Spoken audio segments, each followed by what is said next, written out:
అందరికీ నమస్కారం. నా పేరు శ్రీ సోమశేఖర్. ఇప్పుడు మనం ప్రకృతి వ్యవసాయం చేయడానికి అవసరమైన 9 సార్వత్రిక సూత్రాలు గురించి తెలుసుకుందాం. ముందుగా అవేమిటో తెలుసుకుందాం. ప్రకృతి వ్యవసాయం 9 సార్వత్రిక సూత్రాలు.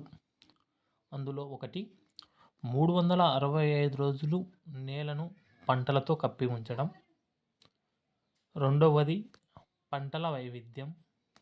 మూడవది మల్చింగ్. నాలుగవది తేలికపాటి సేద్యం. ఐదవది దేశీ విత్తనాలు. ఆరవది పశువులను అనుసంధానం చేయడం. ఏడవది జీవ ఉత్ప్రేరకాలు వాడడం. ఎనిమిదవది పురుగుల యాజమాన్యం.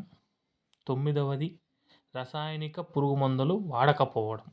ఈ 9 సార్వత్రిక సూత్రాలను ఉపయోగించి ప్రకృతి వ్యవసాయం చేయొచ్చు. మన నేలను, మన ఆరోగ్యంగా ఉంచుకోవచ్చు. ధన్యవాదాలు.